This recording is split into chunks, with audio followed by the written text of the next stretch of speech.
others. My name's Kokutō. This is my second time. My first time was 2 years ago, so I'm pretty much still a newbie at this. I guess I'm here 'cause working a 9-to-5 job started to feel pointless. Your turn.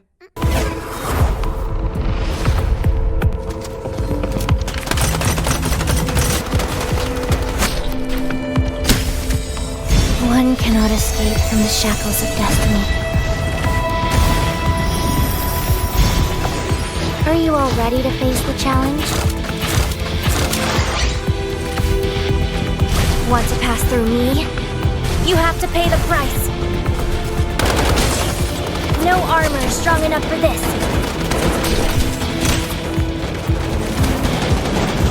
Dissolve in your last breath.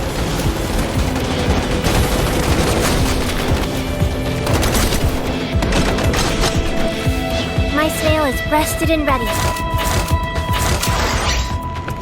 Taste the corrosion.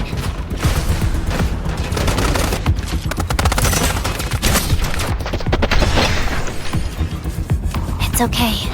Hold my hand.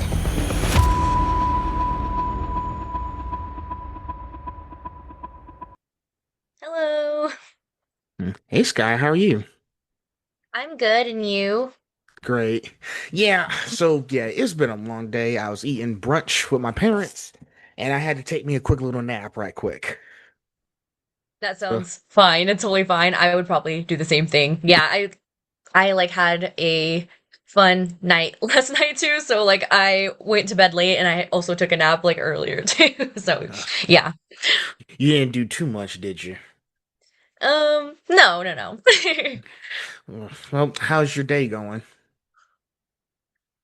Pretty good, pretty good, pretty chill. Pretty chill Yeah. today. Yeah, is it in California, is it sunny outside? Yeah, right now it's sunny. We're going through a little bit of a heat wave right now, so it's been a little warm. But I live by the ocean, so it's a little bit cooler where I live, but when I have to go to the studio, it's so hot. It's so hot up there. Yeah. Yeah, over here it's raining, like it's coming down. Dang. I feel like, yeah, we need that right now, actually. Oh, see, I want the rain? Yeah, yeah. Well, I think like Californians, like we have like love-hate relationship with the rain. Like we think we see it as snow. So like if it starts raining, we're like, oh, it's raining. I don't want to do anything anymore. I'm one of those people. Some people do like the rain, like to go out in it, but when I see the rain, I'm like, oh, never mind. Maybe I'll just do my what I wanted to do tomorrow or something. Okay. I Yeah. understand. But yeah, it's been raining all summer over here in Georgia. So Oh, that makes sense. If you want to something else, another thing rather than rain. yeah. Well, oh, you're on my to-do list today. Thing is, I'm actually taking, it's my mom's birthday coming up this week, so we're gonna check out the Spider-Man movie tonight, finally. Ooh, yay, exciting. I The, know that's on my to-do list this week too. So, yeah, the thing is, the reason why all the movie theaters were booked is because it's those darn kids. This is their last Mm. movie before, like I said before, this is their last movie before they have to go to school tomorrow. Oh, wow. You guys are starting over there, starting a lot early. Like I think for us it's like more mainly like the middle of August where like the school starts again or yeah, even like the end of August sometime. So, wow, I feel bad that they have to go back to school so early. Hey, that's what you get for living on the East Coast. I guess. So, well, if the small talk is over, I guess we can get this main party started, shall we? Yay. Yeah. So, greetings everybody. This is Phil. I'm host of the Conversation Podcast, and the season 3 premiere continues. So, I have a special guest with me here today. Introduce yourself. Who is Sky Santacruz I'm speaking to? Yes, hello. Nice to meet you. I am Sky Santacruz. And yeah, I'm a voice actor. I've done a few cool projects. Svetlana from Sunflower Show, Grow Up Sunflower Circus, sorry. Yugiri from Strinova, Forensica from Path to Nowhere, etc. Yeah, etc. There you go. Hey, listen, you ain't got to name all of them. So you got a few good ones in. Yeah, yeah. I'm like, okay. And so, but overall, Sunday's going great so far, right? Yeah, so far so good. So far so good. So, yes, I'm glad. So, like I said before, y'all got the sunny side. I'm stuck here with the rain. So Mm. it's fine though. It's not bothering me. All right, that's good. So now, before we get into it, let's start with a little bit of an icebreaker. So now I got one question for you. Is there any places that you plan to go to, like travel this fall? Oh, not sure about like this fall. But hopefully by the end of like in the summer of like next year, like hopefully like Japan. Like for like my honeymoon because I am getting married in the fall. So that's like our dream. Congratulations. Thank you. That's our like dream to go to Japan. My fiance's been to Japan, but I haven't been to Japan yet, so I've always wanted to go. So I'm like, you know what? Yes, we're gonna do it for this Well, special hey, occasion. I'm trying to get there too. You'll get there. I believe. I've been wanting to go for so long, and I feel like everyone has been going to Japan recently or like over like yeah, the past like year or so. I'm like, "Oh my gosh, I wish I could be like you guys." But my time will come. Your time will come. So listen, you're like the second person that I've had on this show, and this there was another person I interviewed back when I ended season 2 months ago. She's getting married as well, so they're still planning Oh, out their van, and they went to Japan when she got engaged. nice. Wow, okay. That's like a really nice engagement then. There you go, there you go. So how long? So when y'all doing? Y'all still planning the venue and everything? Oh, I mean, it's now a month away since it just turned like August. So it's in the beginning of September. September is my Yeah. birthday month. Oh wow. Yeah, so we're getting down to the wire. So everything is finally coming together and I think now is just like the final touches and things like that. So yeah, it went by fast. Like Well, the whole year planning. Well, those weddings are expensive, and you can only have so many guests. Any of your coworkers, any voice actor friends coming in? Yeah, I think I kind of invited like some of my like closer like voice actor friends to come. At first, I kind of wanted to. We kind of had a bigger guest list, and we have like a lot of like family members like on both sides. So I wasn't sure yet, but then finally towards the end, I was like, okay, I can invite like some of my new friends. So I'm excited. They're excited too. Like, so yeah. Because I know some of you guys, as you know, like it's not like those big top tier VAs you could get, right? You only got a few closest, like small VAs kind of thing. Yeah, yeah. So like some of them who are like on like my like same like level where like we're up and coming, I guess. Well, hey, but it still counts. It still Yeah, no, counts. I'm like I love them. They're amazing. They're my friends. Well, shoot, I hope you save some wedding cake. But actually, the person I told you, she said she's going to save me some wedding cake for her wedding. So I'm guessing I don't need another wedding cake. Oh, okay. Yeah. I was like our wedding cake will be kind of small. So yeah, I was gonna say. Yeah, that's so. I sometimes be thinking, like, shoot, ooh, some of my friends getting married. I say, I hope they save me some cake. The cake So, is the best part. At least like for me, like I enjoy sweets. So they, listen, I'm at least when I be saying, I be quoting stuff like from the Left for Dead too. I was like, shh. You don't see the waiting cake around here? I ain't seen none, coach. But I'll yell if I do. Coach, I'll keep an eye out for some, okay, buddy? But here's the thing. Throughout the campaign of Left 4 Dead 2, all they found was guns and ammo stations. And the coach was like, damn, no cake. I just wanted to throw that in there to see how you feel about that. no, I'm like that's funny. That's funny. So, well, shoot, I hope you have a great wedding. Well, shoot, you better show me some pictures. Oh yeah, thank you. Yeah, I'll probably post like some photos like on like Instagram and stuff. So, yeah. Well, hey, I'll make sure to add you to my story, okay? Okay, thank you. Hey, I gotta support my friends when I can. I appreciate that. Well, now that the icebreaker's broken, because we unpacked a lot with the wedding and traveling stuff, so that Mhm. counts as an icebreaker. So Yeah. the way I've done this. So I think you already saw the questions I sent you, right? Yep. Definitely. Okay. Definitely. Okay, good. Because, like I said before, I want to make sure you guys have the questions before we get into the main thing. Okay, so you can look them over. So, I'm also going to try to put this into two parts if possible. Because, just to make it go faster. Because sometimes I do questions one by one, but sometimes they connect with each other to make it go easier. Okay. All right. Yeah. So, let's go into section one, finding her voice, which is you. You're her. Now, every voice actor has an origin story. When you look back at your journey, what moment truly changed your life from someone who loved performing to someone who knew this career was meant, sorry, someone who knew this was the career I was meant to pursue? And part two, success is usually built on hundreds of no's before hearing one yes. Can you take us back to one rejection or obstacle that ultimately made you a stronger performer? Yeah. So, my kind of like voice acting origin story is a little bit like different than others. I think some of my fellow voice actors, like they maybe like always loved like performing or like did theater like when they were younger and stuff like that. But I did not do theater. I was actually like a very like shy kid and stuff like that. So I did like a lot of like performing arts, I guess. I was in like concert band. I was in dance and like in middle school and then my high school like dance teams and like stuff like that. And I did art too.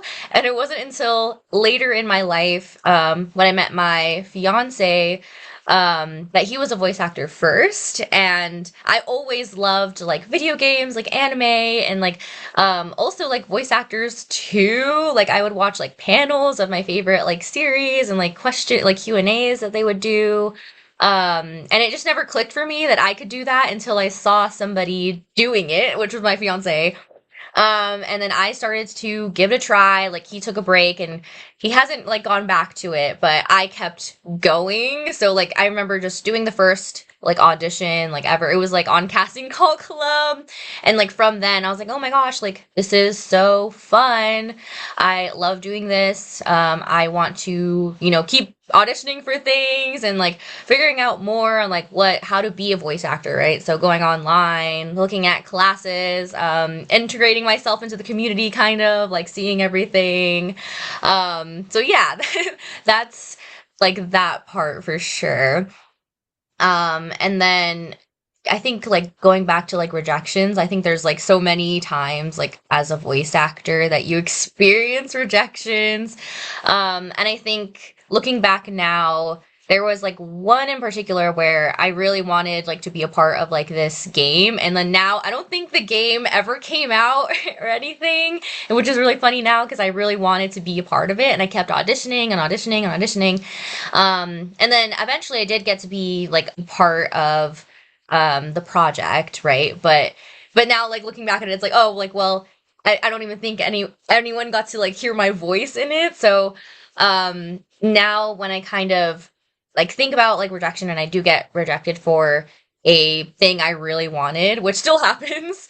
I'm like, it's okay. Like, yeah, that was really cool, but at least you got to audition for it. And then now at least I can pick myself back up after the rejection, right? Kind of when I first started, I would kind of get myself be lost in my feels a little bit more.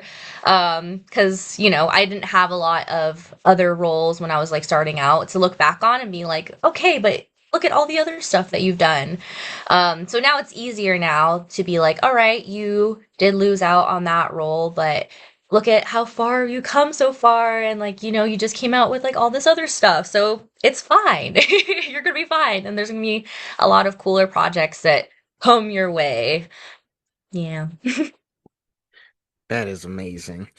And yes, sometimes when we start to look for those careers we want to do for the rest of our life, we really have to think to ourselves, like, hey, like I've been through like the practices and the procedures.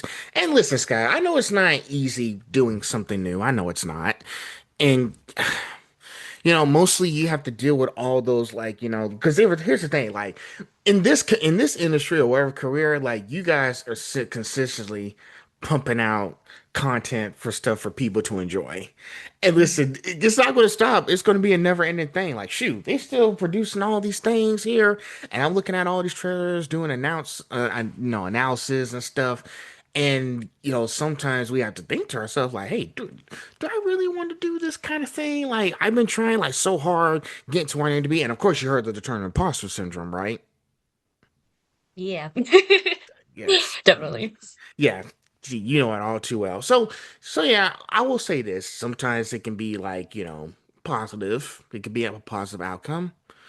Or sometimes it can be a negative outcome. Because here's the thing, with you guys, you guys are busy auditioning every day. Like there's new stuff every day.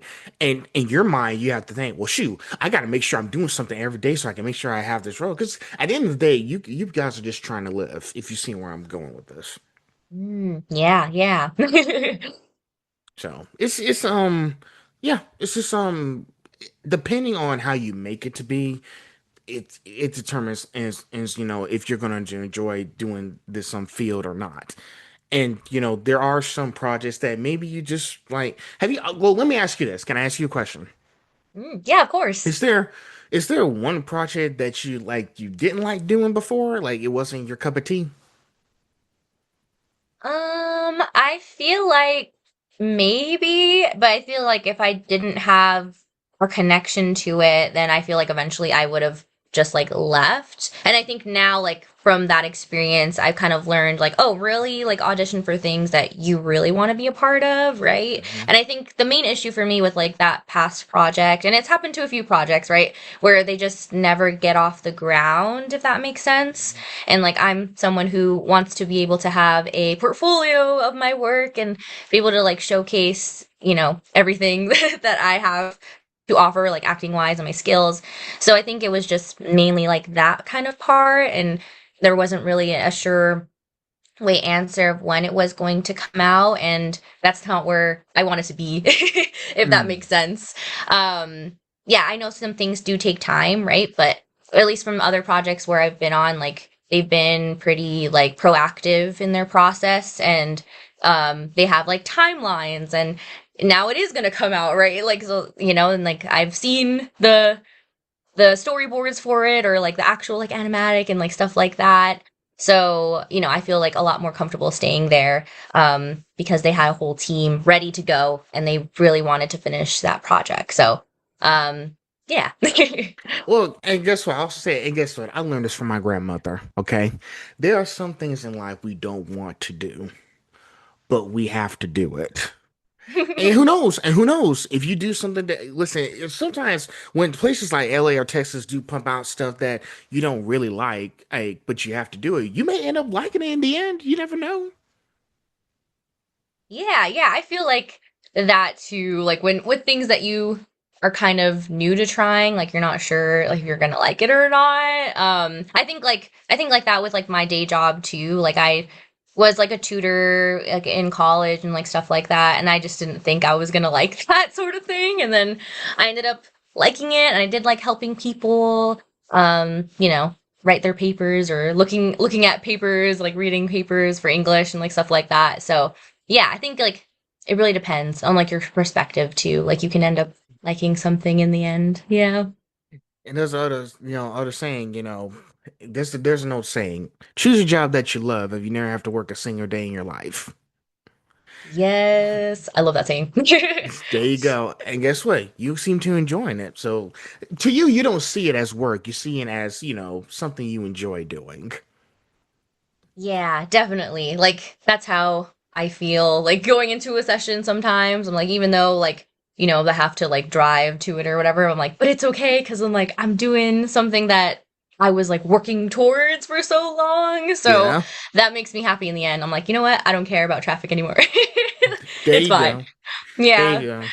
So, hey, listen, and any day, every day you get a chance to work is a blessing. So, absolutely, absolutely. take it. Take it. Oh, next up, now looking at Sky Santa Cruz of today, you again, versus the person who first stepped into a recording session, what's the biggest lesson you've learned about yourself as both an artist and a person? Hmm. Yeah, okay. So I still feel like I am learning this about myself, like still, right? It's an ongoing process. But I think a big thing that I learned is to be patient. Yeah, I think going back to like my earlier voiceover like journey, like when I was like first starting out, like I wanted a lot of things to just like move quickly and like stuff like that. But if they did, maybe I wouldn't get the opportunities that I have like right now if I just kind of like moved forward like super fast and didn't take the time to do more training or actually like work one-on-one like with a coach and stuff like that because that's super important, right? Working with someone, just you and them, not like in a bigger group of people, right? Because that's when you're going to get more individualized feedback.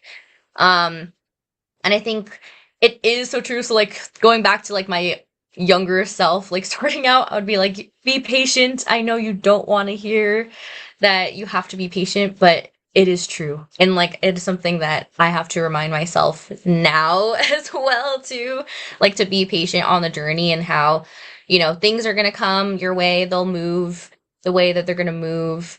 Every person's journey is not the same, right? Because we're all different people. We've all had different backgrounds and stuff like that. So, yeah, some people's careers can move faster than other people's careers, and that's okay. And eventually, if you just keep going and like keep putting yourself out there, keep trying, then it will happen. It is just a point of you not giving up and not being like, all right, I guess it's over. So yeah, that is definitely the thing that I still have to tell myself, but I'm definitely realizing now that it is true. Like I really just did have to be patient. Well, and I'll say this too: comparison is the thief of joy. Hmm, hmm. Comparison, like there's so many of you guys, Sky, these days now. Like, shoot, back in the day, there wasn't a lot of y'all. But now, like in 2026, there's so many of y'all just competing just to. Well, okay, I wouldn't say competing. I wouldn't. Yeah. Let's take out that word. Let's throw that word away. There's some of you guys just out there doing the best y'all can, getting all this amazing artwork for people to enjoy. Let's call it artwork. TV show is art. Movies are art. Mhm. All this stuff. There's because there's so many of y'all with stories to tell, and some of y'all may think yourselves as, oh, we're trying to do better against this guy, but and sorry, I'm venting here. I'm trying to gather my No, you're thoughts. good. So, like for example, you're in. Don't be mad at if I get this wrong, okay? You're good. Shinobi, right? Shinobi. That's what I got. Did I get it Oh, right? Shibyo Yugi. She yo Hold on.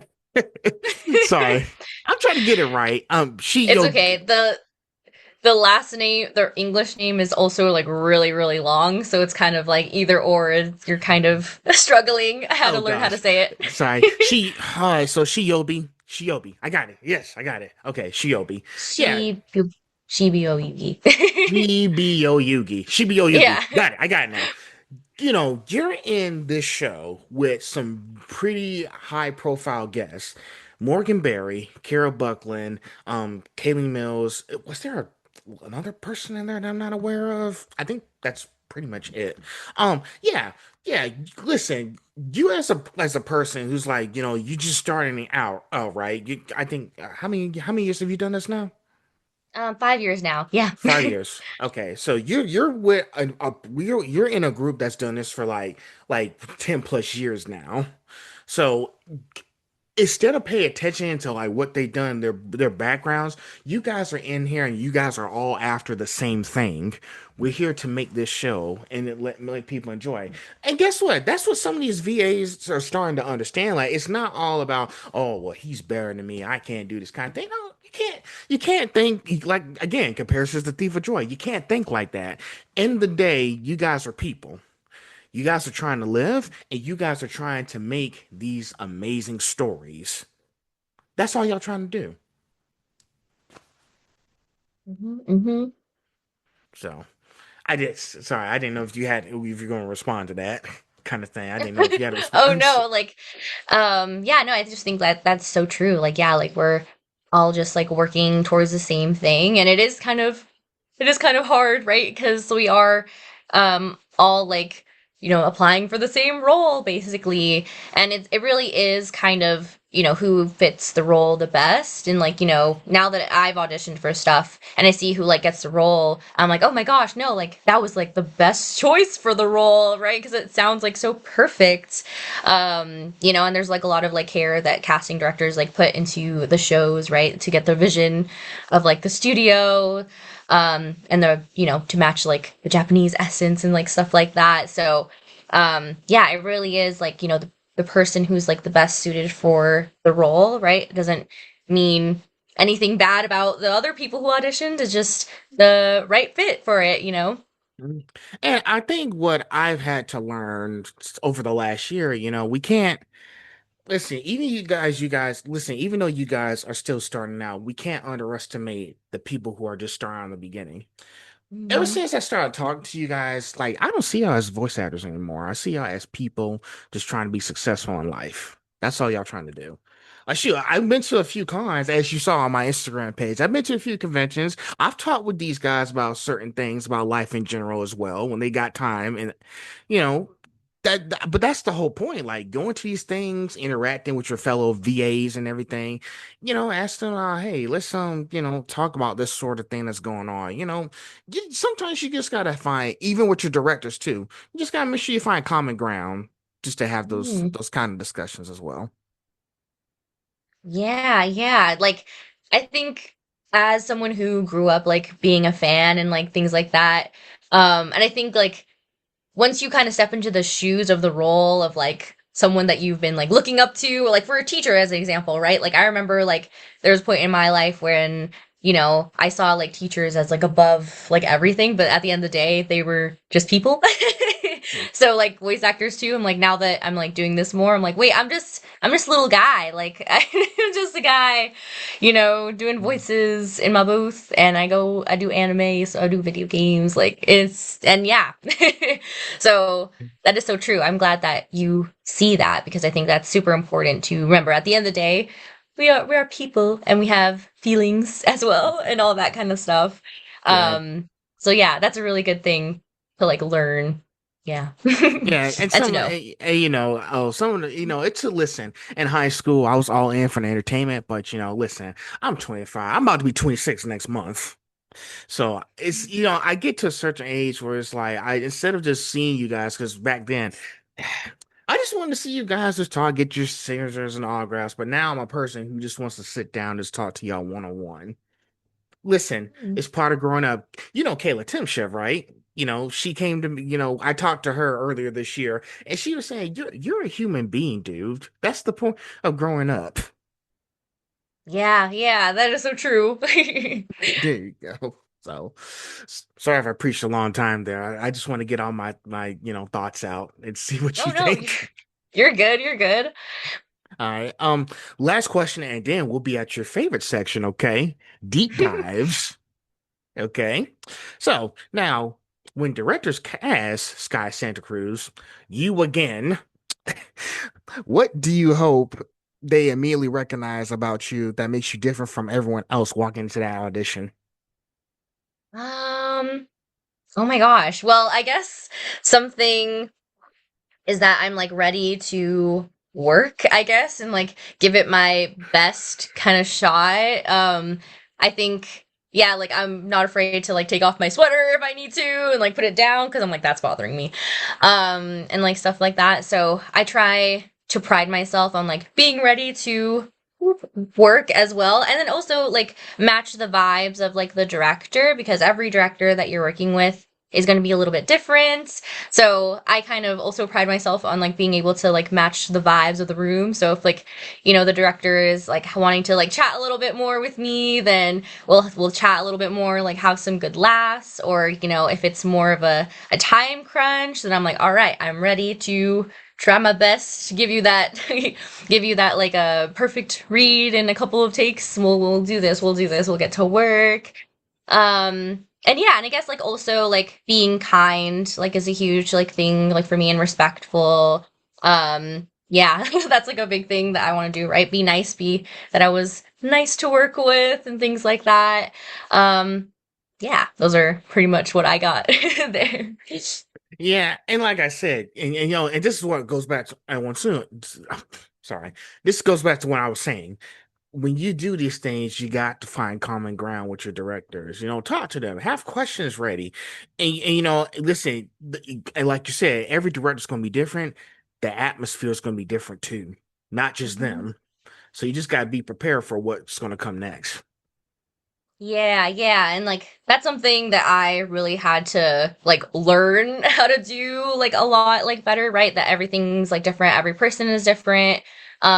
And I think like yeah, like that was strange for me to get used to at first because I think something about me is that, you know, I get like pretty anxious sometimes or like nervous and like things. So things that would help me is kind of like knowing what's gonna happen, but for like when you're getting directed and stuff, like you don't really know what's going to happen. And like you could be working with someone new and like, right, every single time or and stuff like that. So, unlearning to like leave that at the door is like, was kind of like difficult for me. But now that I just keep like doing it, it's been helping kind of ease those fears away, if that makes sense. But yeah, it's something that I had to like unlearn for myself, and I'm still unlearning to do sometimes because I still get in my head a little bit about it. But yeah, Well, hey, just make sure you have like a stress toy, yeah, or I just, do. or I just, have or like a little just, fidget.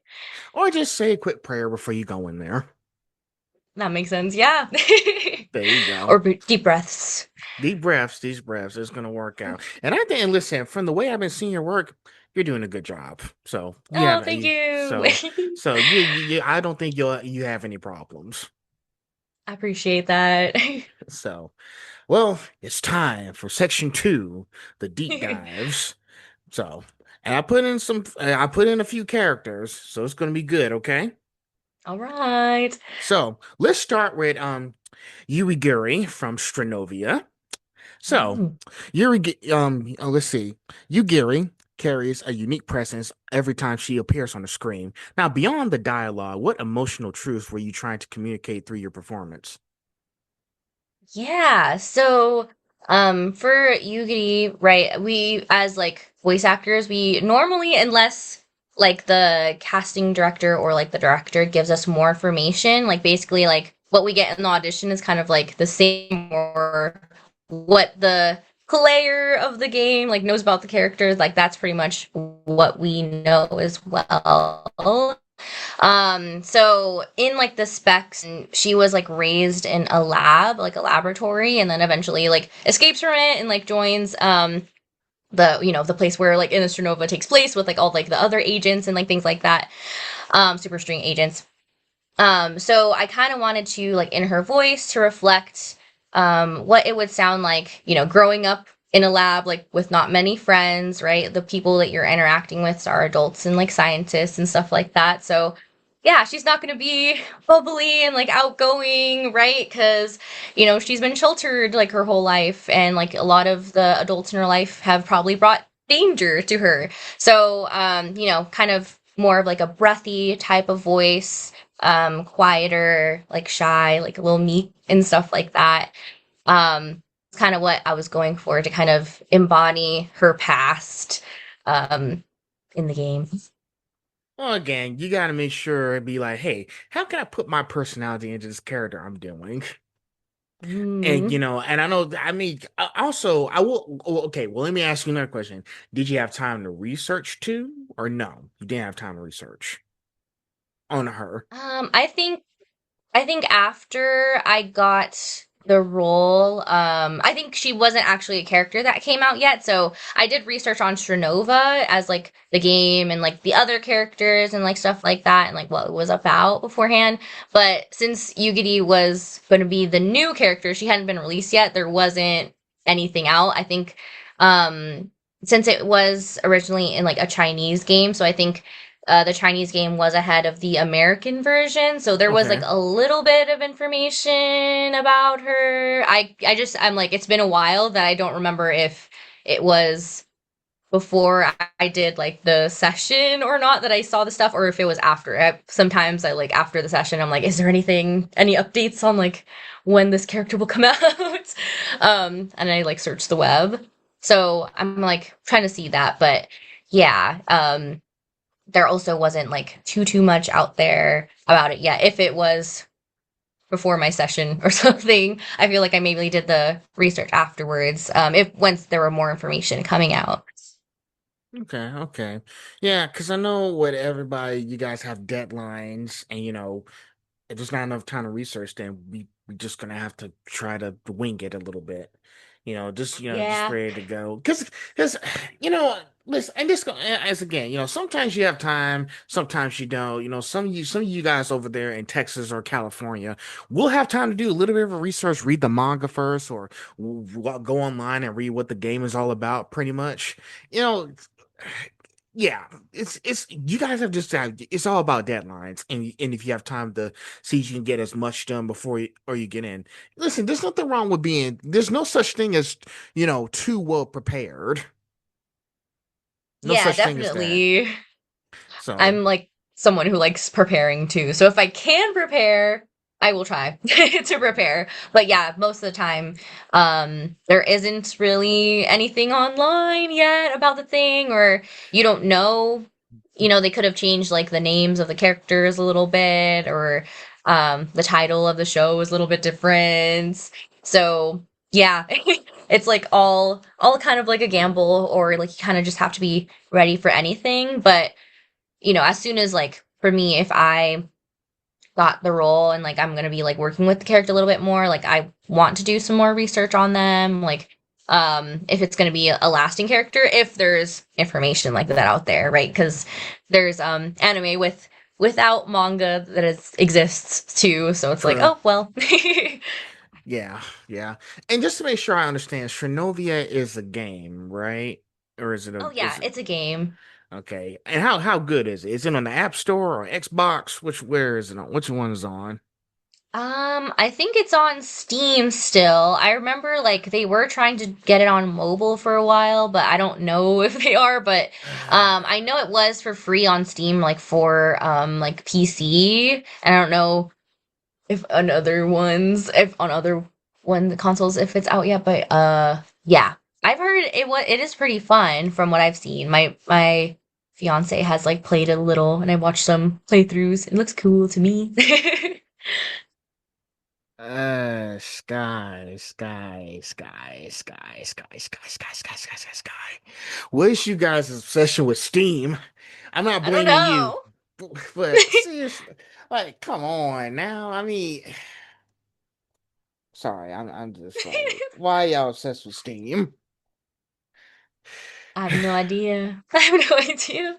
Oh well, I can't complain because don't forget, I also read that you also do indie games, so I really can't be mad either. So I Yeah, think I've done people games. are just starting. I think just people just starting to like the online games more than like the console games. Like shoot, I got an Xbox and Nintendo Switch 2 right here.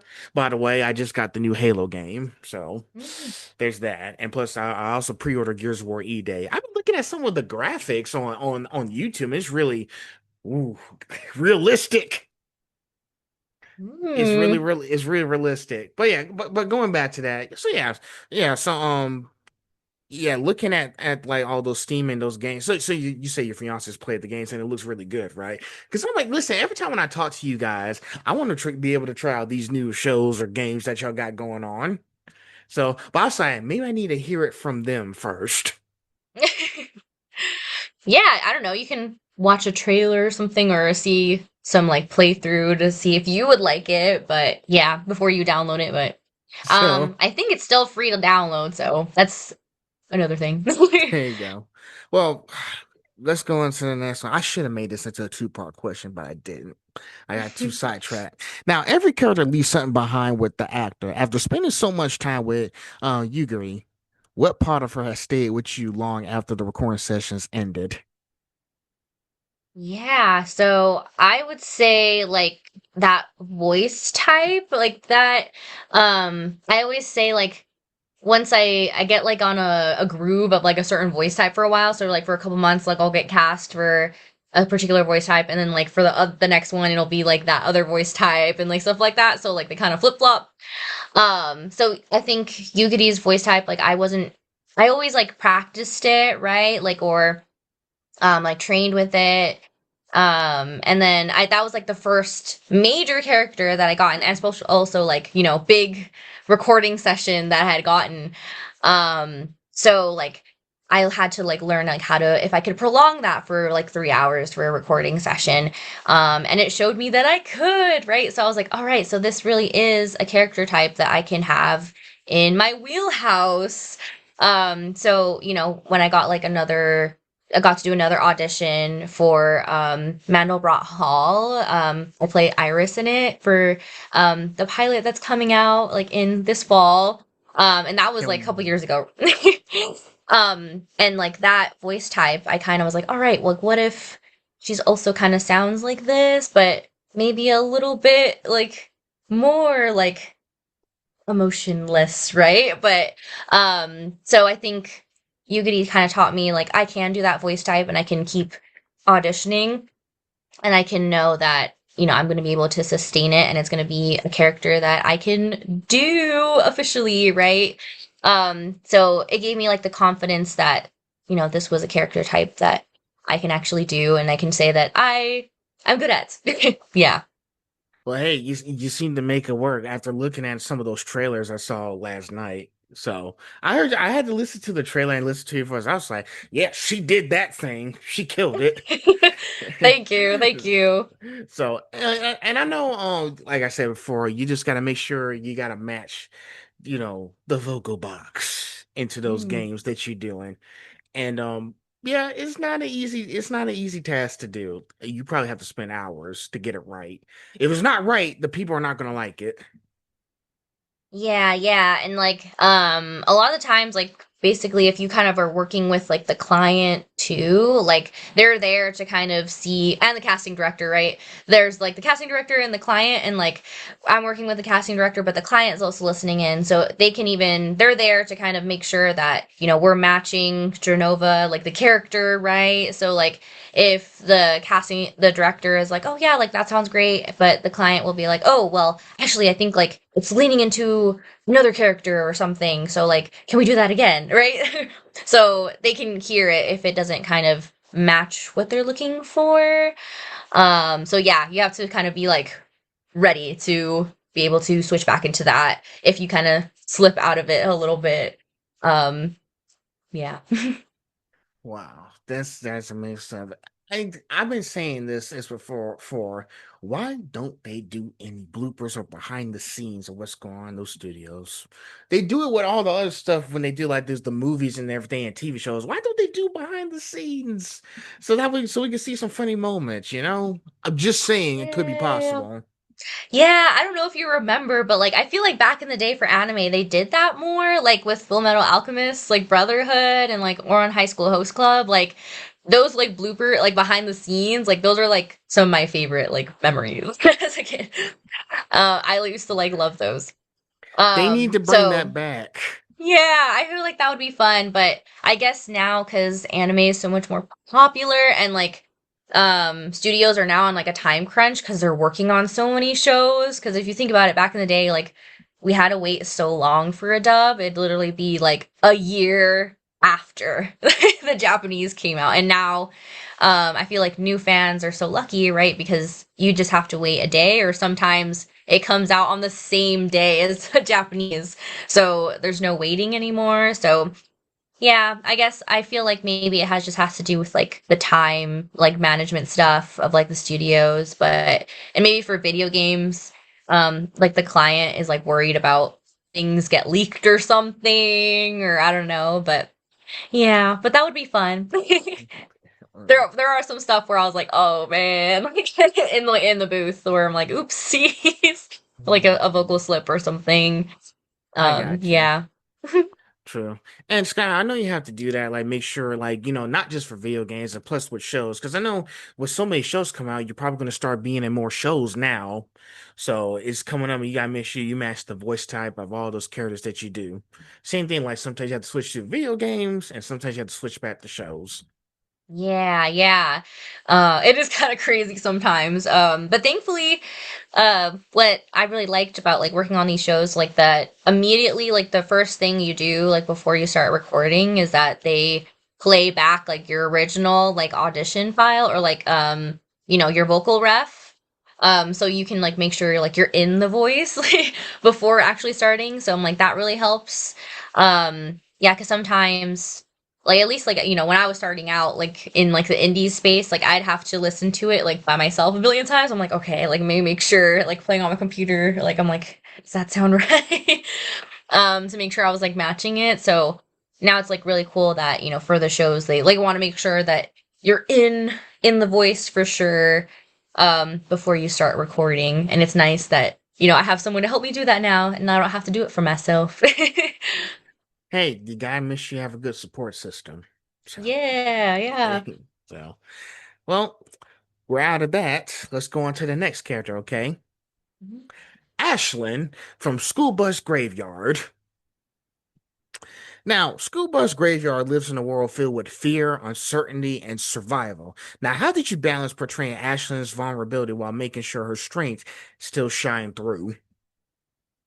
Yeah, so I think I love Ashlyn, by the way. She is like one of my favorite characters that I've been like playing, and I feel like I'm gonna always remember her and throughout my journey. But I think I really admire Ashlyn and like all that kind of stuff, and like her vulnerability and strength is something that I really hope to portray. And like thankfully, like it seems like a lot of people are really liking it, like the fans. But I think that I wanted to make sure I embody is to remember that even though Ashlyn is trying to be strong, like for her friends going through this really traumatic thing that's happening to them, is that she's also a teenager, right? And at the beginning of the story, she was just starting high school as a freshman. So I wanted to make sure that I am still young, right? I am still feeling these things, but Ashlyn has like a really good sense of like wanting to protect her friends and wanting to be the strong one for her friends. She kind of feels like I'm the only one who could be a leader for these group of people, even though I didn't want to. I'm gonna do it. So that's how I like make sure to do like both of those things to remember how old she is, right? Why is she doing these things? Because internally she does feel a lot of vulnerability, but she just doesn't tell her friends that much. And I think having that, all those thoughts internally in my mind kind of make sure to come out through the voice. I hope it does. Don't you ever think that it's weird that you get to voice a character who spends life as an ordinary girl, but then Mhm. one day her life changes forever and now she's got to do all these crazy things? Yeah. Yeah, it is crazy.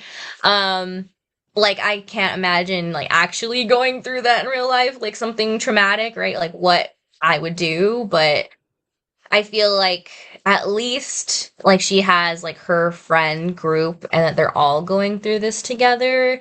And I think that is like the one thing that is keeping them to keep going.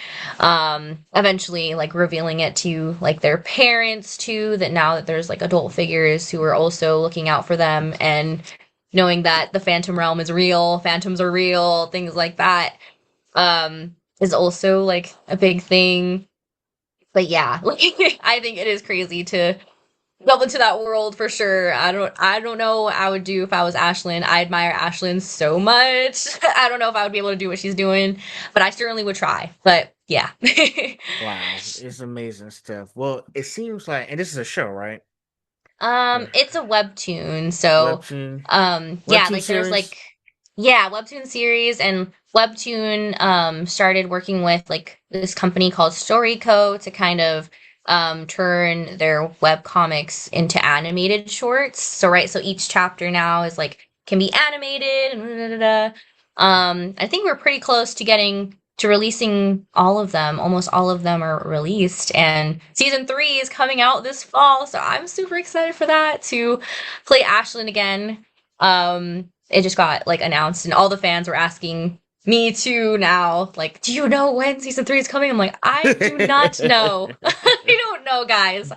I'm also in the dark, like, yeah. So now Hey, everyone's happy. They have an answer. well, hey, I don't want to know. I mean, I won't be surprised when it happens. Yes, but I guess there was a bit of a hiatus for a bit, so a lot of people were waiting. So they thought when the animated shorts came out, or like the animated version of it would come out, that would mean that season 3 was around the corner. They were like, "Oh, is this going to be new content?" But I guess they were right in a way. They just had to be a little bit more patient. Wow. Well, I'm glad. I'm happy for you, Sky. Keep doing Yeah. this. Keep doing your thing on the webtoons. I got so much stuff I gotta watch now. I don't even have a webtoons account. I might need to make one. So, Yeah, it is free. I'm missing out. Listen, I got so many shows I gotta catch up. Listening to you, all these things. Oh, I got so much stuff to do. And I was supposed to do it this summer, but I was busy. But guess what? Since it's you, Sky, I will try to make time for you to watch your show. Oh, thank you. I appreciate that. The whole cast will appreciate that as well. So, Everyone is amazing. so if they're listening to this, I'll try to make time for it. Yay!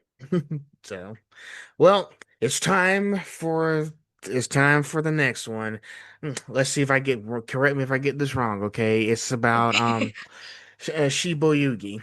There we go. Koki I can't get it right. Hold on. Let me think. Kokutō.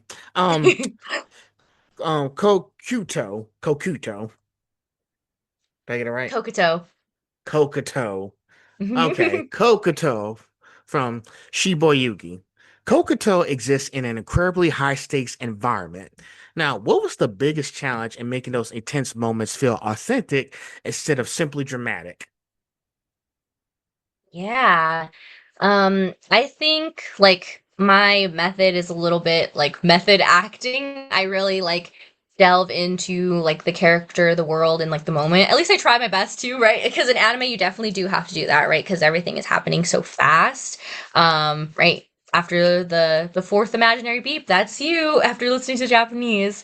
So what for Kokutō, I really wanted to embody right the actual scene right and like who she actually was right compared to everyone else who was freaking out about where they were most of the well there was one character in particular she was pretty chill about it.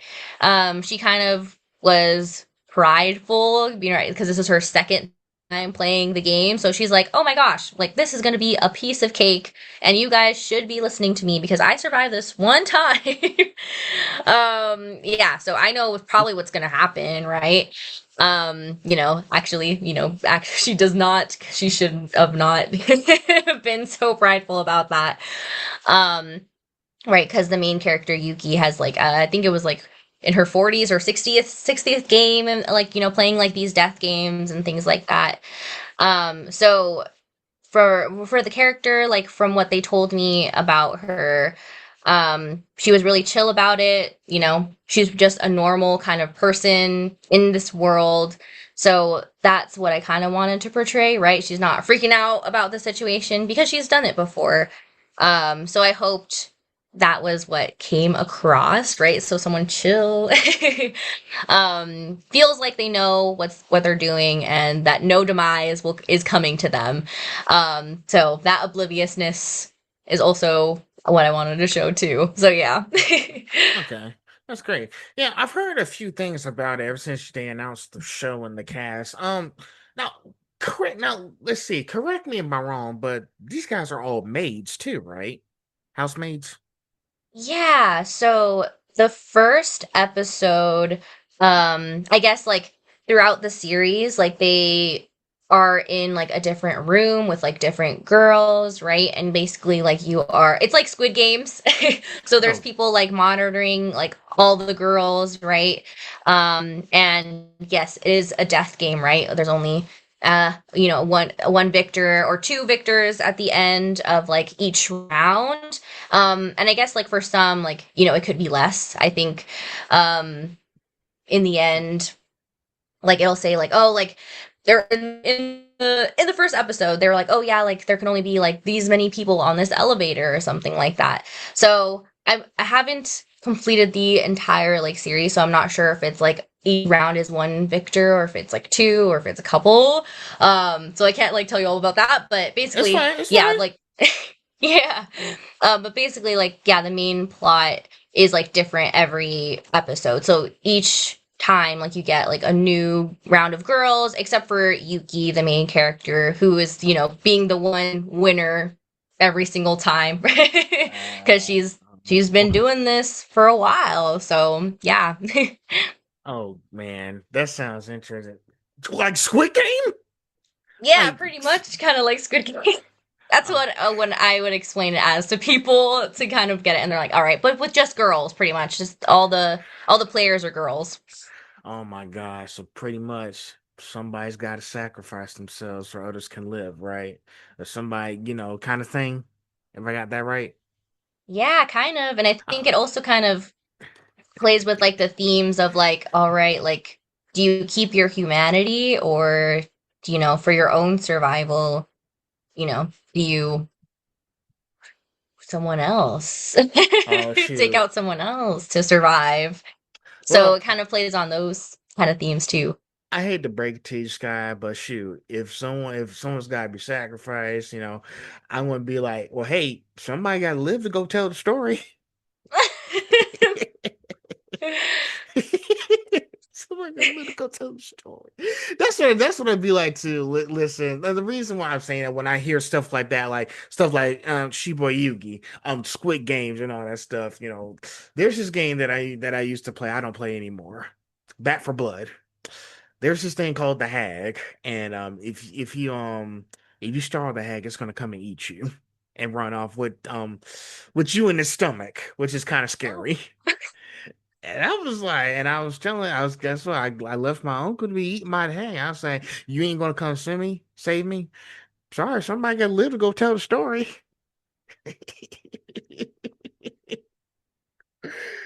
Oh my gosh. dang. Well, I think that's basically Yuki, to be honest. She's like, I'll tell your story, guys. Oh my That's basically what gosh. she'd be doing, I think. I thought it was just Maze just competing to be when I first saw it, I thought it was just Maze just competing to see who can do the better job or like or what was or just like beauty pageants or something. But I didn't know it was I'm this. dead. Oh my gosh. Yeah, no, looks could be deceiving. Oh gosh. I got a question for you, Sky. Mhm. Would you leave me behind in the room if you had to live? Would I what? Would you leave me behind in the room if you had to survive to get out? No, I would try my best. I would try my best to save you. Yeah. Okay, I'm just making sure. I was okay, Sky, so you're not that cruel. Yeah, no, no, no. Okay. Well, shoot, I might have to see. Okay, now I got something else to add to my watch list to go check it out. See, listen, sometimes I want to see what it's all about. Let's take a little look. That's all. I just want to look at it, see what's going on in there. See, now you got me interested, Sky. Oh, sorry. Well, shoot, that's really amazing. So yeah, I guess those kind of not kind of shows you basically have to be like, oh well, I'm a maid who's just trying to like survive in this mansion. But like you say, Yuki survives like every time, pretty much. Pretty much, yeah. Well, I hope your character gets more love though. Oh, well, you'll have to see. Oh boy. I'll make sure to take a look. So um let's go on to Wilfred, Ascendance of a Bookworm. Mm. So every fantasy world has its own rules and atmosphere. How do you mentally step into a universe like Accidents of a Bookworm and make your performance feel like it truly belongs there? Yeah, so I feel like, also like kind of the same like thing, like method, like acting for me. So for Wilfried, right, I kind of was thinking about like, all right, so he he's definitely grown up into this like magical fantasy world, right? He's like not stepping into it for the first time. So, when he's seeing like magic happen in front of them or like a mystical creature of like some sort, yeah, he's definitely not gonna be like shocked or like surprised about like what is that thing? It's gonna be something that he's like read about or seen about or heard about like from his parents or has seen like magic actually and like stuff like that. So yeah, I think like definitely being able to, know the character, right? Like, what their background a little bit has been, the entire world, right? And like thankfully they tell you that too, like when you're kind of going into the session, like a little bit more about the show if like you didn't know like that much already. So that like all of that stuff like really helps, right, to embody first and foremost, right? Because for us, if it was I was playing myself, I'd have a completely different reaction to seeing magic or being in this fantasy world than someone like Wilfried does, for example. Mm, well, it looks like you enjoy those fantasy worlds and stuff. Because I know sometimes as when you guys go into like isekais as well, another world, y'all have to like will really put on your game faces, be like, okay, we're in a different world. Let's see if we can put more of that, another world esque into these plays that we do, because there's a lot of story to be told about. Hey, this is like a different universe. Like, what's it like? Like, pretty much you have to think to yourself, like, how's this going to be like? Because listen, I've seen a lot of shows, including Suicide Squad Isekai, when they're in a different. I was like. Oh, ooh, this is different from what DC Comics usually shows us. Usually they're like in a different country or something, not like the 2021 film Suicide Squad. You know, it's but yeah, it's this is like very different. And I don't know if you saw Suicide Squad Isekai. I don't know if you've seen that. Oh, I have not, but I mean, I'm familiar with like the comics and like some of the movies, things like that. Yeah. It's trust me, it's really good. Sky, you should check it out. Trust me, check it out. It's really worth your time. So yeah, so those fancy worlds, you have to like sometimes you have to understand like the whole rules and the laws of physics. Basically, it's kind of like, oh well, magic, science, magic is pretty much a science we don't understand. And you have to Mhm. like, incorporate that into all these performances that you're doing. Yeah, yeah, definitely, right? So like for example, like when you were saying like isekai and stuff, especially if like you're one of the people who gets isekai'd into the other world, like maybe you can't pronounce like some of the words correctly, right? Like so or like, of a stall or something. Or yeah, like you're gonna have like different reactions to a food that is maybe native to like this world in particular and nothing like it exists on your world and stuff like that. So yeah, like definitely. Like you have to think about how that world works, especially when you're in an isekai, for example. Mm. And stuff like Ascendance of a Bookworm, where you guys are in those fancy worlds, really does set the stage for what you might encounter later in the series like that. And I know, Sky, with the way things are these next few years, you're probably going to have more another world, like more isekai stories to tell. Mm. And I can't wait to see what happens when you do, because as I said before, maybe the same rules don't apply in these isekais as well as the regular world does, if you see where I'm going with this. Yeah, yeah. No, I would like love that for that to happen for sure. Like anytime like I get to play a character where like their world is like pretty different like than ours, I'm always so interested or I'm like I actually like especially for like going back to like Ashlyn and like School Bus Graveyard, like learning about like the Phantom Realm like through Ashlyn's eyes and like stuff like that. Like that was really cool. Like there's like physics to it, like stuff like that. I'm like, dang, I'm gonna need to sit down for a minute with this to like figure it out so I make sure I'm saying like it with confidence instead of like uncertainty. Yeah. Yeah, it's true. And if I can add to that, some of the stuff that you see in like the comics, like, can I give you an example? Take on the Avengers with Doctor Strange and Thor, and some of the shows that I've seen where the Avengers are fighting to protect threats and all that stuff, especially with the movies like Doctor Strange, like they fight physical threats, but there's a number of mystical threats out there. And sometimes, science is like, and sometimes Tony Stark be saying like, oh, magic is just science we don't understand yet. you know, and listen, not even kind of like sometimes I have like back when I was in school, we had a magician. His name is Magic Mike. He be performing stuff. Like I didn't understand magic at first as a kid, because as a kid you really don't understand much.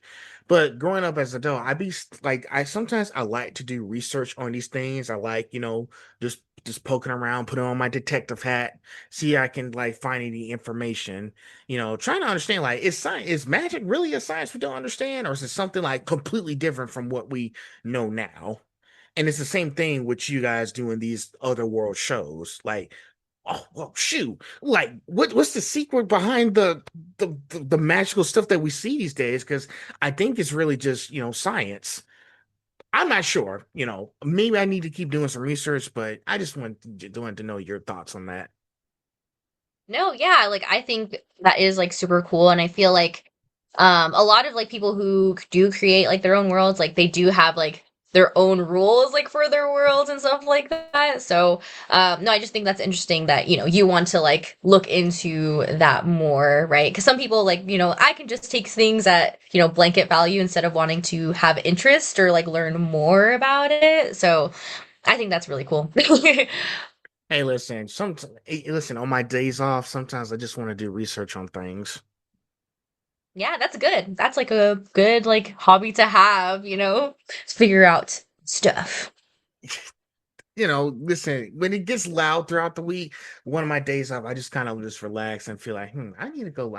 There's something that interests me. I do want to Mhm. look it up for a few minutes. Wow, okay. Yeah, that's cool. Yeah, I feel like that's kind of rare for people to say that they like doing, so I'm like, that's cool. So, yeah, listen, even doing the tiniest little bit of research, it may not be like beneficial to what you're doing now, but it may be later in the future. Yeah, yeah, definitely like picking up knowledge. Knowledge is power, so There's nothing wrong with that. And reading is fundamental as well. So, last question, and then we'll be in section 3. Now, looking across all of your characters, is there one line, one scene, or one recording session that reminds you exactly why you fell in love with voice acting? Ooh, oh my gosh. That is so hard. I think I think I had that like, with one of my characters that I'll like talk about and then another one recently, so maybe I'll like talk about both. But yeah, I think um for sessions, I would definitely be Yugiri. That really that first session meant like a lot to me. It was like my first like really big like session. And like it was one of those moments where I'm like, okay, like maybe I can like be a professional like voice actor, right? Because I had, before that like done more like indie work and like stuff like that. So I was like, maybe I'm gonna just be indie or like whatever, whatever, and that's okay because I really love voice acting. But then I got Yugiri, and then I got to be in that session and like work with like the director, who ended up being like my coach because I really liked her direction and like stuff like that. And I was like, oh, I want to learn from her more. And then like the client as well, and like learning how to like do an online session for a longer period of time that wasn't just indie, right? There was a lot of pressure like doing that too, making sure the recording was good. So yeah, like that moment, like it really was like, okay, like maybe I can like be a professional voice actor. And then for like, favorite like scenes that I've done recently, again, like going back to Ashlyn, like was a scene like from like one of the episodes, and thankfully it's out so I can like talk about that episode. But it's when Ashlyn is finally revealing to her dad about like the phantoms and the phantom realms and like everything that they've been experiencing, and like she's finally being vulnerable. So yeah, like that was like to her dad, and like that, like just like that, like meant so much to me, and like I connected to that, having like something happen to me like as a kid, and like telling my parents and like being vulnerable with them and like having their support is like something that I really connected with like as an actor, like with Ashlyn. So that's definitely like one of my like favorite scenes, and like again connecting why I like acting, right? Because you can connect to your life. Sometimes some people are like, be careful with that because, it can make you feel too much. But I felt like, it was just easy to do that in that moment because I've been through that, right? In a way. So, yeah. Mm-hmm. Mm-hmm. Yeah, and, and the reason why I asked, and the reason why I came up with that question, because sometimes when you do like those first auditions, you might want to go look back and see like, wow, I really did this back then when I first started out, and you compare it to what you're doing now, as in how can I try to do better? Hmm. Yeah. Yes, definitely. Because I know some nights, I know Sky, because I know Sky, sometimes you do have those moments where you want to look back at what you did in your scrapbook. Yeah, that is so true. I have done that before. Like I've gone on my casting call club account and like gone back to like the very first page and I'm like, ooh. So like I'm like, okay, I have improved, okay? So I'm like, it's okay. And it's listen, life is also remembering about the good stuff and the bad stuff. So just look back and see what you've done and be like, wow, I really did this. Okay. Oof. It's been a long time since I've done that. So Yeah. might want to try something new. So Very keep doing true. so yeah, keep doing it, Sky. Thank you. So well, I hope you're ready for this next session. This next one's gonna be important, okay? Yeah, yeah, let's go. So, section three is about your heritage and representation, your heritage. So, this is going to be a two-part question. Oh, before we continue, are you enjoying our discussion so far? Oh yes. Oh my gosh, it's been very fun. So There you go. Oh, now, this is a two-part question. Now, as a proud Mexican American performer, your heritage is one part of who you are. In what ways has your cultural background shaped your perspective as a storyteller, if at all? Part two. yeah. We're seeing more Latino and Latina talent entering voice acting than ever before. What excites you most about where the industry is headed?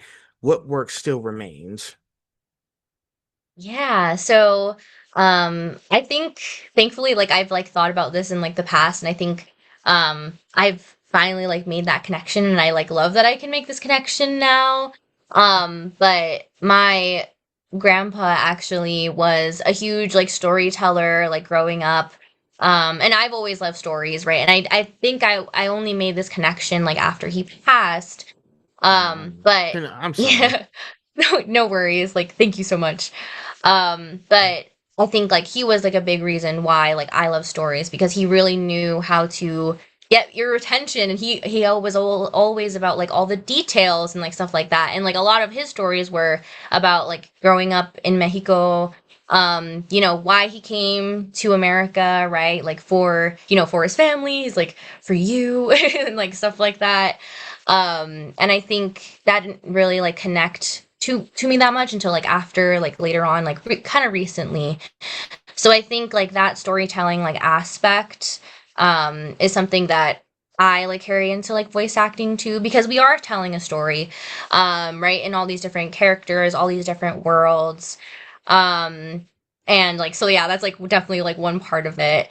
But another part that I think, is a huge part of like that I like to say is like a huge part of my culture and like identity is like my hard work, and like my work ethic and stuff like that. So a lot of my family members, they worked very hard to be like where they were. Sacrifices is a huge thing, like family is a huge thing.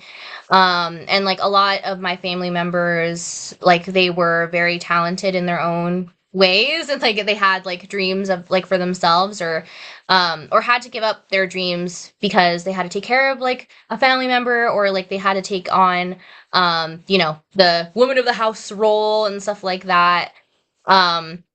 So like all that kind of stuff like I carry with me, right? Like it gives me the power to do what I want to do. And seeing how they worked hard, right, for me kind of inspires me to also work hard in everything that I do. So like, besides before voice acting, I always wanted to give everything in school, all my other extracurriculars, like 100%, was like a huge thing too. Because, a huge thing that my grandparents would always tell me and like my parents too, was that if you work hard, like it'll pay off, right? So like, hard work gets results. And they showed me that, right? And like from their life, they're like, right, if you work hard, like you can have like a nice life for yourself, like you can get like things that you want and like stuff like that. So, that like work ethic like has stayed with me to this day. And yeah, just like a lot of like core values about like family and like stuff like that. So like I do care about my family a lot, like make sure to have family time. Um, yeah, I like hanging out with my parents, like not all the time, obviously now that I've moved away, but I think my parents are cool. So, and they had me when I was like quite young. So, we're kind of like, we can still like do like things together. There's like some connections that we have, like especially like through like music, and like stuff like that. Yeah, and then sorry, I'm like, I was trying to think of like the next question. And then going on to like representation, I'm very excited, right? I'm so excited to see that there's now like a lot more like Latino and Latina like voice actors because I feel like growing up, like a huge reason now, like I've done a lot of like reflections as I've like gone like later into my journey on like why like I never thought like voice acting could be for me just because I early on when I liked all these sort of things like I didn't really like see like myself in like the voice actors like on panels, and I think it wasn't like consciously like me like oh like I don't see myself there. Yeah, I think it's just something that are like, oh, right, like this might not be for me or something, or like it's just not something that's possible for me to do, right? If I don't see myself in it, right? Because I feel like we get inspired by people who look like us. I think like that's like the main thing, what I'm trying to say. So now that there's just so many of us in the space, like I'm so excited for all of our stories to be told because all of us have different experiences, like whether you come from like, your parents just came here, or you're second or third generation Latino. All of us have different experiences and stories to tell. So I'm just really excited. I feel like, some things that I guess, I would like to see happen more in like the entertainment kind of area, is just like more of our stories and a more diverse repertoire of stories, right? So like instead of just kind of circulating our culture on like the Day of the Dead, like we have other parts of our culture that I feel like should be showcased, or like kind of centering our stories just on family, like maybe something else, right? Maybe we're moving away from family and like in the story, right? Or different Latino stories, like how to showcase like there's different ways Latinos could look like, right? We come in like different like colors and like stuff like that, and like looks and ethnicities too. So yeah, I'm just like I want more of it, right? And I want instead of us just being like side characters or something like that, like main characters and showcasing us more in like hero like roles, like would be amazing. So yeah. It's nice that you said that, Sky. I will say a couple of things first. I think Mhm. as far as I'm concerned, I've seen stuff that Caitlin Glass and Sean Gann are doing. They're trying to like they just had a panel with talking about diversity and voice acting because now there's more of y'all coming to the States to do more work like that. Because some of those other places that you guys are originally from, they don't have all those studios and everything.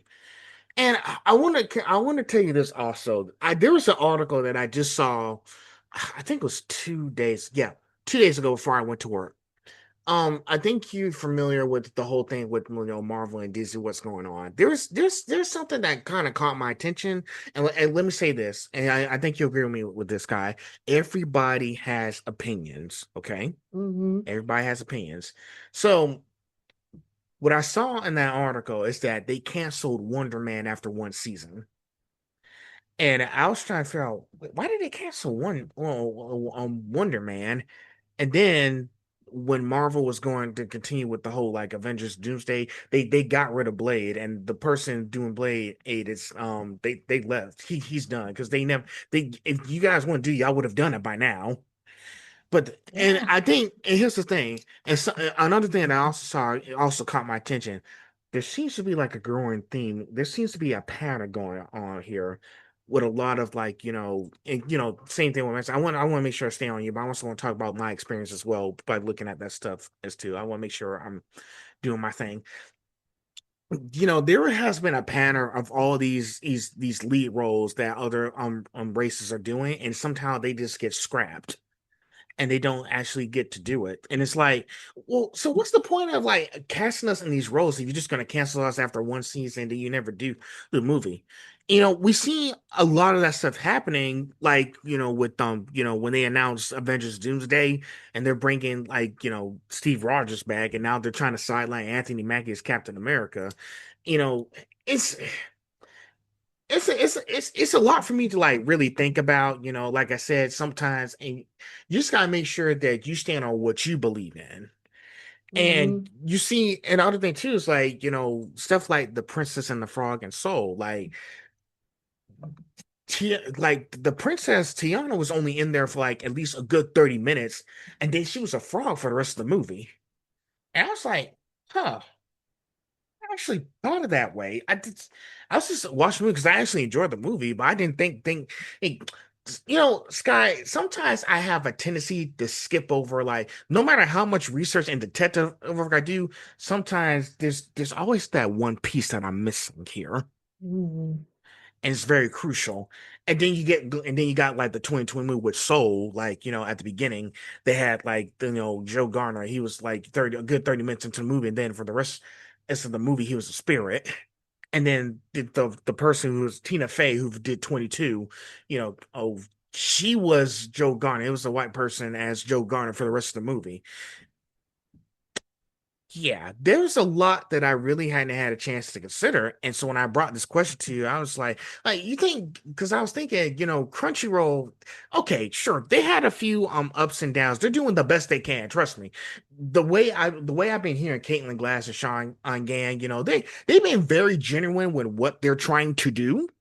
Thing is, I don't want to just go with what they're saying and then, oh shoot, I'm shocked it hasn't happened yet. I don't want to like, sometimes I want to quit while I'm ahead. I want to quit while I'm ahead. I don't want to get my hopes up. But they're doing the best to get their stuff out there without like, because I know, let me give you an example, like Apothecary Diaries. Sean Gann, he went to Japan and started to understand like the whole point of Apothecary Diaries. It makes sense to have an all Asian cast in Apothecary Diaries because we've seen the history with Chinese medicine and everything. And for you, Sky, I think maybe they should do something about Mexican culture and Crunchyroll, but sometimes the fandoms can be a little bit toxic and they always got something crazy to say. Like, screw them. They're just people who just want attention. And I think us as human beings, we've got to find a way to tell these stories, no matter what's like what uh, people listen. There's always going to be people who's going to critique you on your performance. I will say that, but it's how you enjoyed it is what counts.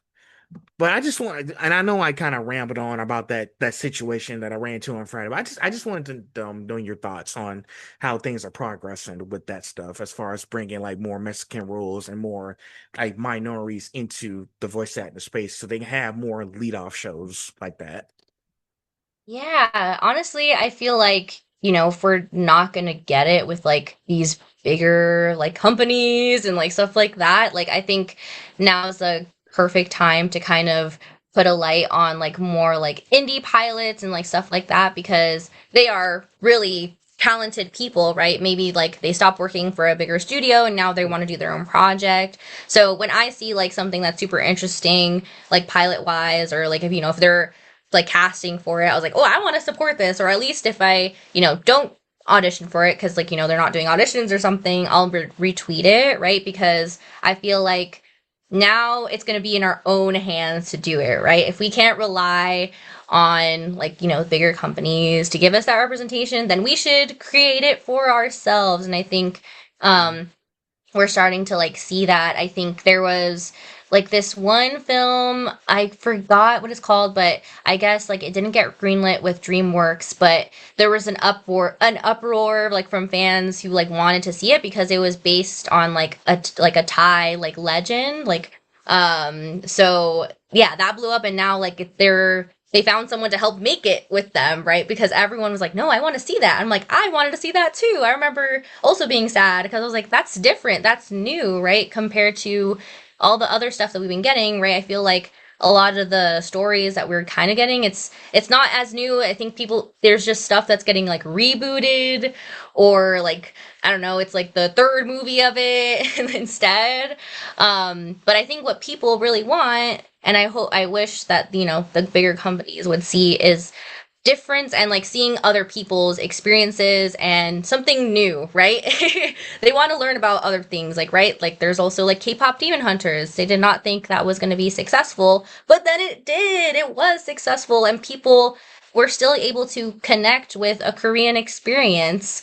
So I think there's just a lot of times where like they just think about the money aspect and not really about, how people are going to actually receive it, right? Because I would have been super excited to see the new Blade. Like, my dad was a huge fan of Blade, like, growing up. So I remember, like, watching it on the TV. So I'm like, I was excited. I was like, yes, this is so cool. So I'm like, why? Why are they doing that?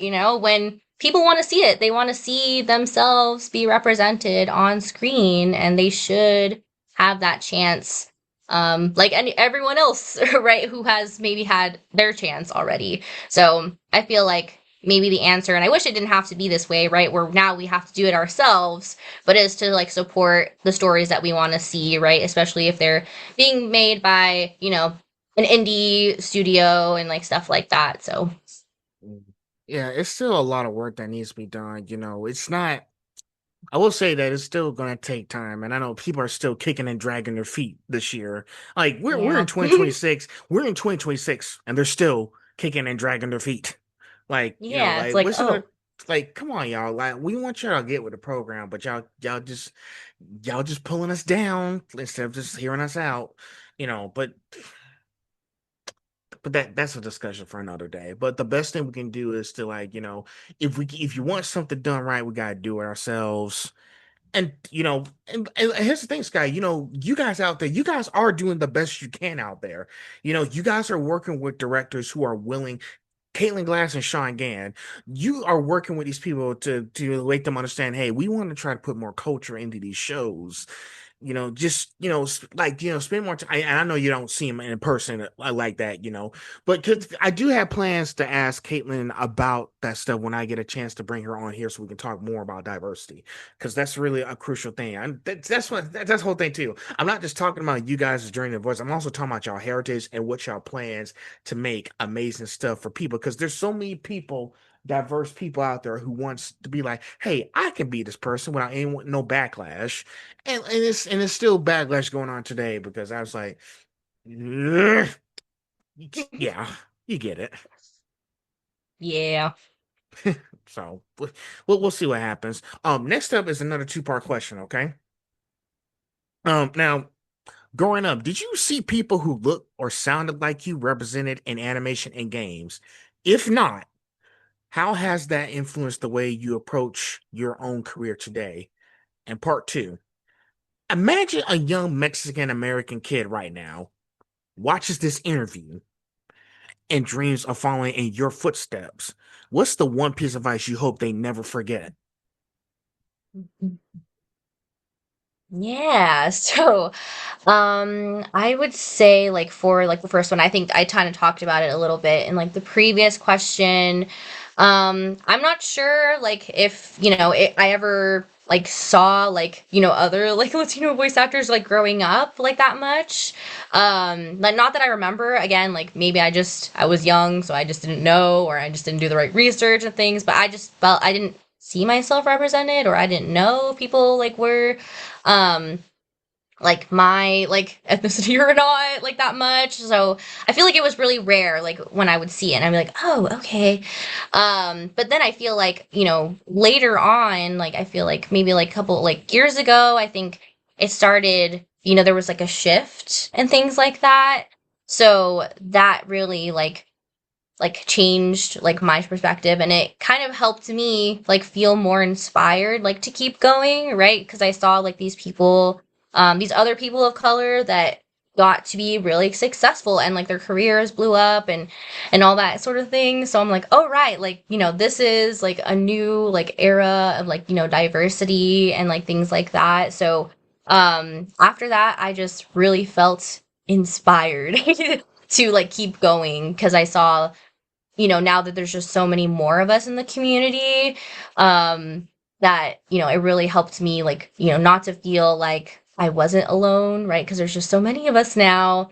And, to be kind of almost like close to where, I want to be like as a professional or like, doing more projects and things like that makes me happy because I'm like, oh my gosh, like I'm doing the thing that, I didn't think little me could do or that it was a possibility. So, and it's all because of like those other fellow voice actors who I saw like doing the thing by being in professional work, being in anime and like, and keep going in their career that, why I kept going, right? And I felt inspired.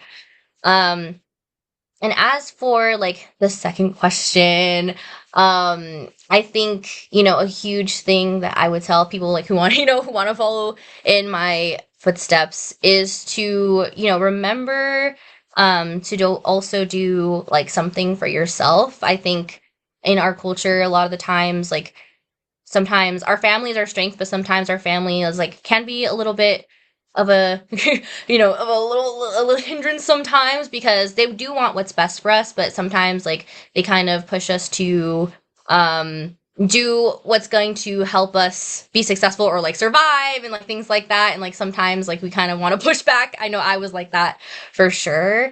But I think the most important thing is like to remember like who you are as well. Like yes, you can listen to like your family's like needs, especially if like they need extra help and like things like that, but to also remember to have something for yourself. So if voice acting is that thing that you want to do, yeah, just like make sure that, if you want to like go full force into it, that you do have something on the side to do, right? To help you pursue voice acting as well, because, it is a process and it takes a lot of time.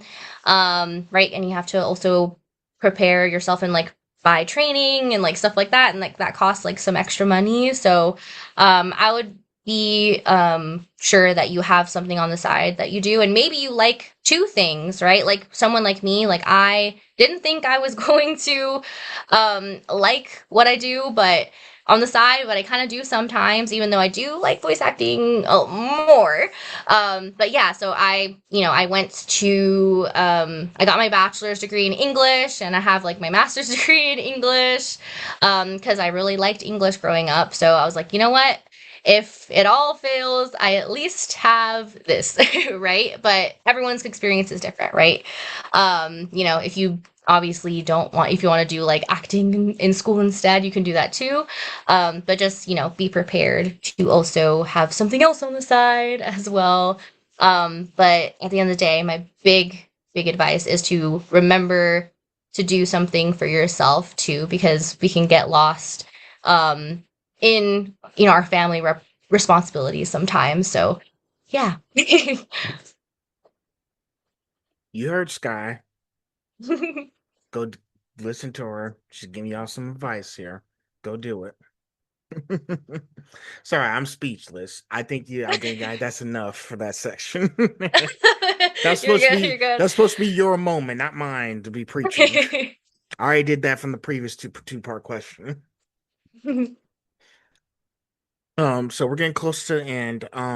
So I see in section 4 there's 3 questions, but I think for number 17, I was like, yeah, I think we already done most of that stuff. And you answered most of that. So let's just do 15 and 16. Is that okay?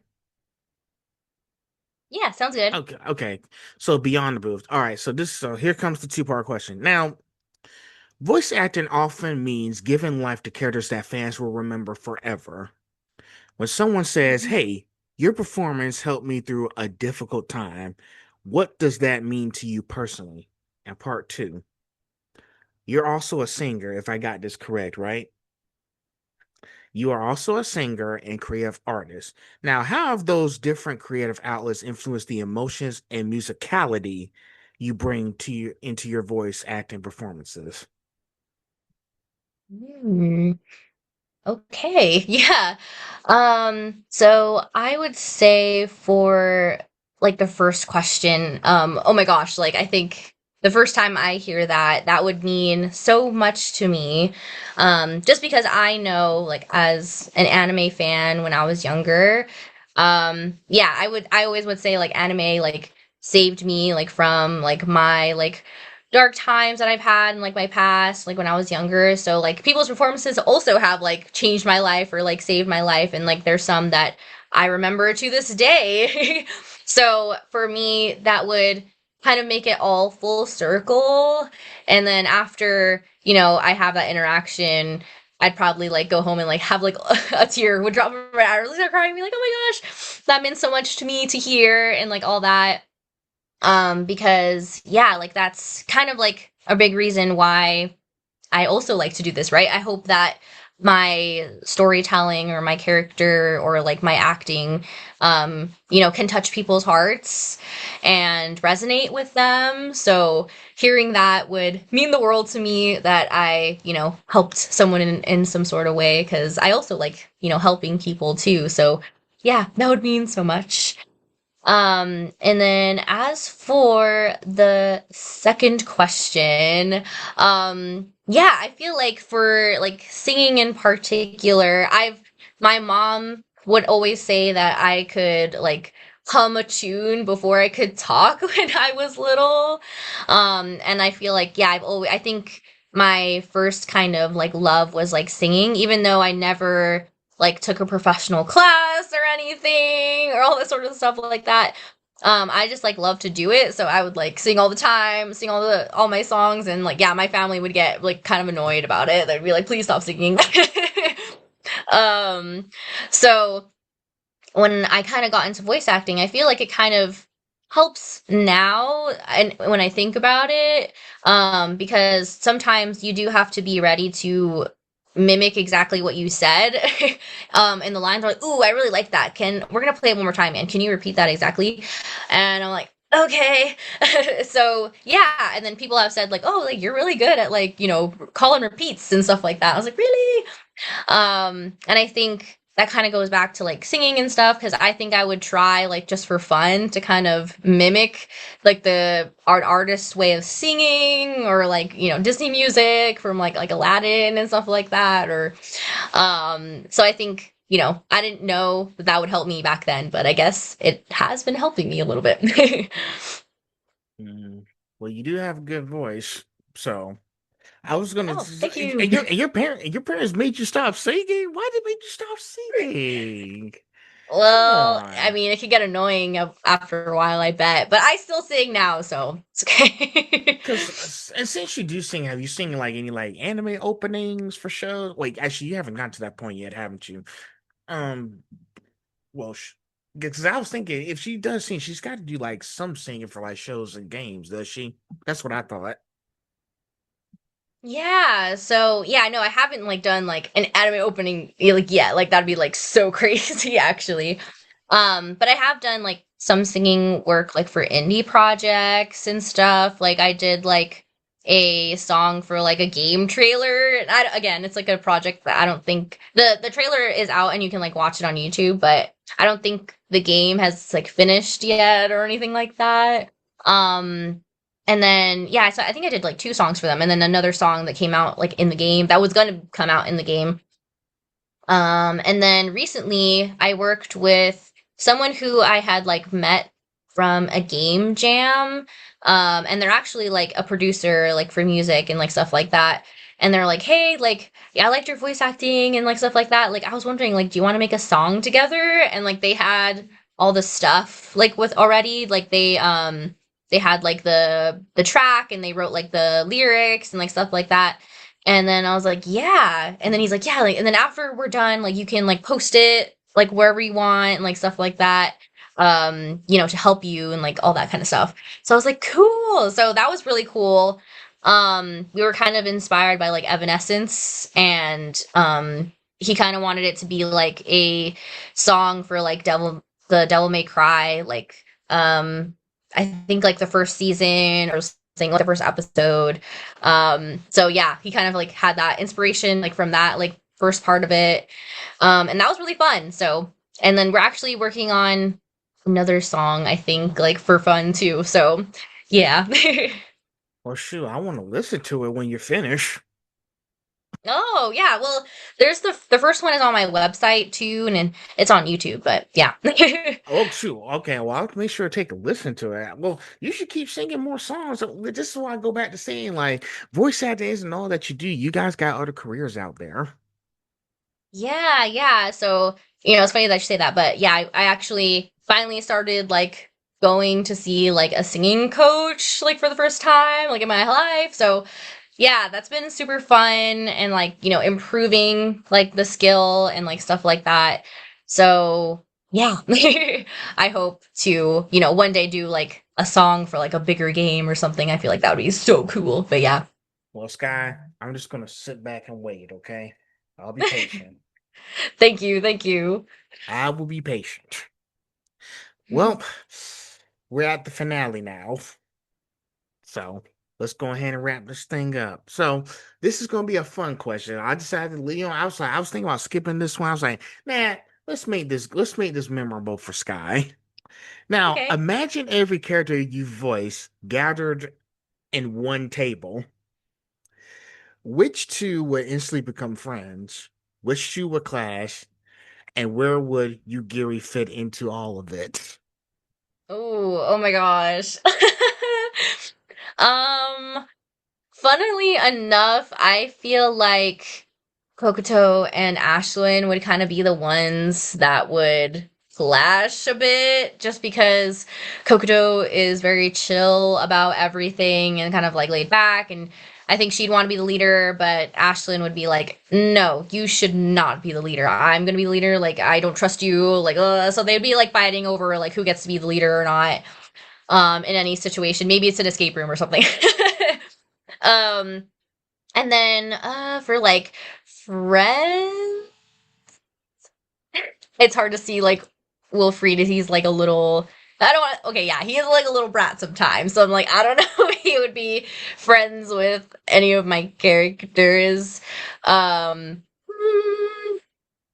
maybe like I'm thinking there's another character that I play in Ascendance of the Bookworm, so maybe like Angelica, she's like this knight character, and Forensica from Paths Nowhere. I feel like they could have a good chat. I feel like Angelica would want to like learn more about forensic pathology. She's like, "All right, tell me." She's like, "I'm not doing very good in my studies, so can you teach me something?" And then I feel like Yugiri would just be kind of like standing. She would be like entering the room, being like, "I don't know where to go," like very, very like shy. I'm like, where do I fit in? Like, I don't know. So I think she'd just be kind of like assessing the situation and kind of like, shit, where I don't know what's a good spot to like go in, or maybe she just sit at the very end of the table like by herself and wait for everyone to like stop talking. If that makes sense, because yeah, she's very hesitant about new folks. Oh man, wow, that sounds like fun. I would love this. I would love to see that if you got them all together like that. That would be cool. That'd be cool. I just wanted to ask you that because it sounds like she would have fun with that question. Yeah, I was like, that's an interesting question to think about. So I was like, okay, like yeah, like I knew who would hate each other, but I was like, who would be friends? But yeah. I think the reason why I'm doing it because I think I should have more questions like that for future guests when they have, especially the VAs, so we can say get around at one table, who would get along or whatnot. Yeah, I think that's like fun. That's like a new question. I feel like I haven't heard question in a bit. Really? Yeah. Okay, then it works. I feel like it does. It makes you think. There you go. It goes. All right. Well, let's get on to the rest of the finale. Now, I know I'd be asking a lot of futuristic talk. 10 years from now, when people look back on Sky Santacruz's career, what do you hope they'll say wasn't just your greatest role, but your greatest contribution to the industry? Hmm. Yeah, I would say, I would hope like I have like this message of like remembering to be kind to yourself, because I feel like in this industry, especially like, and then I'm still learning this myself, like I think we can all be kind of hard on ourselves, right? Because, maybe we compare ourselves to like others and like things like that. But I think it's like really good to remind yourself to look back at where you came from and really like be proud of like the work that you're putting out there. And I think like if you're kinder to yourself first, I think that energy just kind of goes, it spreads to other people as well, right? You can be also like, nicer to others as well and like bringing this positivity into this space. And yeah, and I think like another thing I would hope is that I can be like a good representation like for the Latino community and stuff like that. So like even just, saying that would mean a lot to me because I feel like when I was younger, yeah, like in like my schools I went to predominantly like Latino like dominated like schools and stuff like that. We would all kind of like compete like on who was like more Latino enough and stuff like that. So I feel like that would mean the world to me that I could be a good like representation for people, or that my work has like touched them or reminded them of a family member and like things like that. Because yeah, like definitely when I get the chance to play a character like from my culture, like I am leaning on what I know, my family members and my experiences like with them.